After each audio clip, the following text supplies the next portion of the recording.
Welcome to Principles of Management.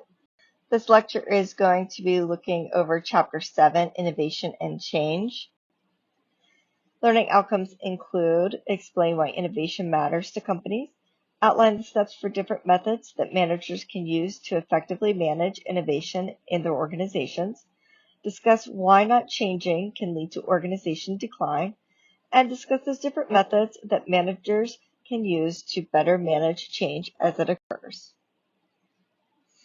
A technology cycle begins with the birth of new technology and ends when the technology reaches its limits and dies and is replaced by a newer, substantially better technology. Nearly all technology cycles follow the typical S-curve pattern of innovation. After technology has reached its limits at the top of the S-curve, a significant improvement in performance usually comes from radical new design or new performance-enhancing material. A technology cycle occurs when there are major advances or changes in the knowledge, tools, and techniques of a field or discipline. Over the long run, the best way for a company to sustain a competitive advantage is to create a stream of its own innovative ideas and products year after year. Innovation streams are a pattern of innovation over time that can create sustainable competitive advantage. An innovation stream begins with a technological discontinuity in which a scientific advance or a unique combination of existing technologies creates a significant breakthrough in performance or function. A discontinuous change in which characterized by technological substitution and design competition. Technological substitution occurs when the customer purchases new technologies to replace older technologies. Discontinuous change is also characterized by design competition in which the old technology and several different new technologies compete to establish a new technological standard or dominant design. A dominant design emerges in several ways. One is a critical mass, meaning that a particular technology can become the dominant design simply because most people use it. The best technology doesn't always become the dominant design because a number of other factors come into play. Dominant designs can also emerge through independent standard bodies. The emergence of dominant design is a key event in innovation stream. Companies that bet on now dominant design usually prosper. By contrast, when companies bet on wrong design or the old technology, they may experience technological lockout. The emergence of dominant design signals a shift from design, experimentation, and competition to incremental change. During this phase, companies innovate by lowering the cost and improving the functioning and performance of the dominant design. This focus is on improving the dominant design continues until the next technological discontinuity occurs.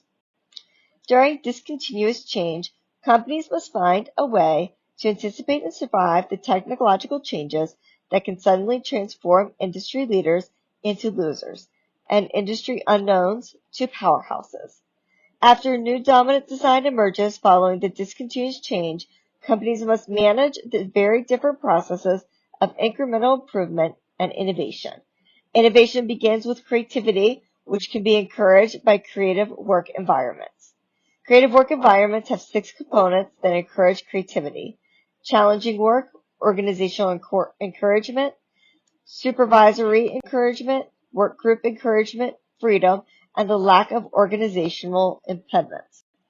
The experiential approach of innovation assumes that innovation is occurring within a highly uncertain environment and that the key to fast product innovation is to use intuition, flexible options, and the hands-on experience to reduce uncertainty and accelerate learning and understanding.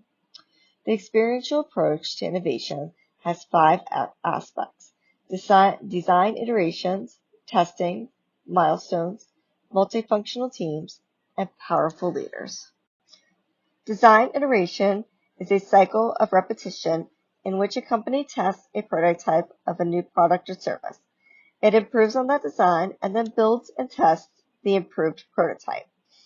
A product prototype is a full-scale working model being tested for design, function, and reliability.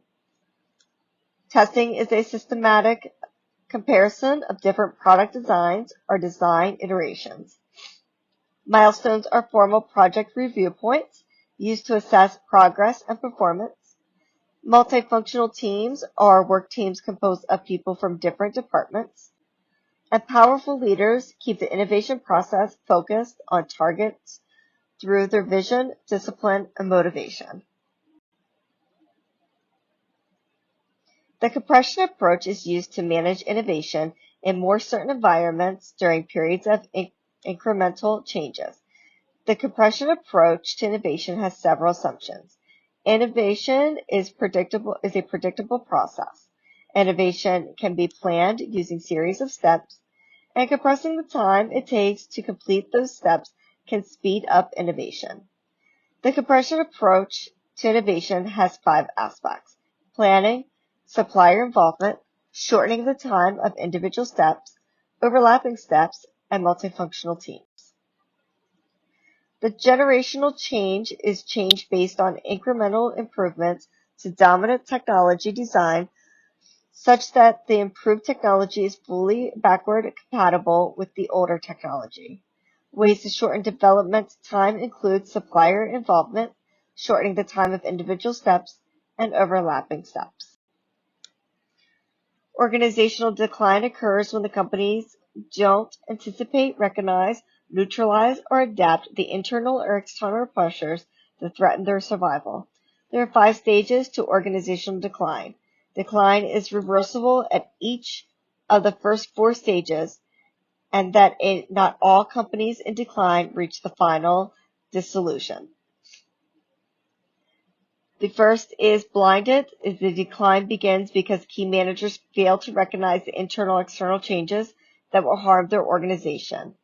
Next is inaction, and organizational performance problems become visible. Management may recognize the need to change, but still take no action. Next is faulty action. Faced with rising costs and decreasing profits and market share, management will announce belt-tightening plans designed to cut costs, increase efficiency, and restore profits.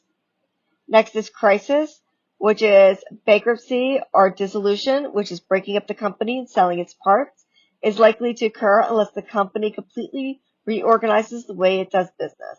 And last is dissolution. After failing to make the changes needed to sustain the organization, the company is dissolved through bankruptcy proceedings or selling the assets to pay suppliers, bankers, and creditors.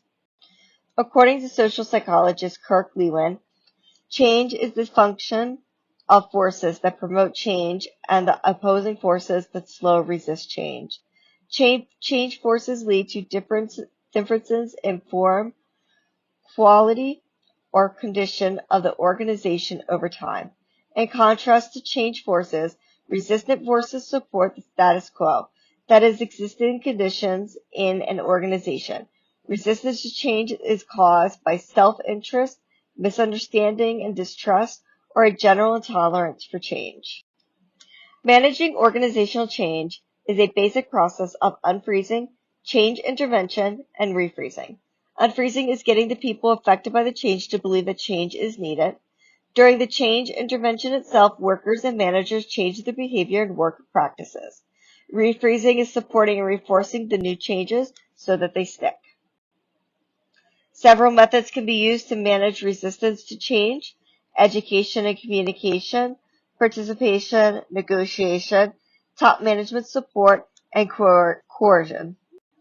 Harvard Business School professor John Cotter argues that knowing what not to do is just as important as knowing what to do when it comes to achieving successful organizational change. Managers commonly make certain errors when they lead change. During the unfreezing stage, they're not establishing a great enough sense of urgency, or they're not creating enough powerful coalition. During the change phase, there's a lack of vision for change, under communicating the vision by a factor of 10, not removing obstacles to the new vision, not systematically planning for and creating long-term wins, and during the refreezing phase, declaring victory too soon are not anchoring the changes in the corporation's culture.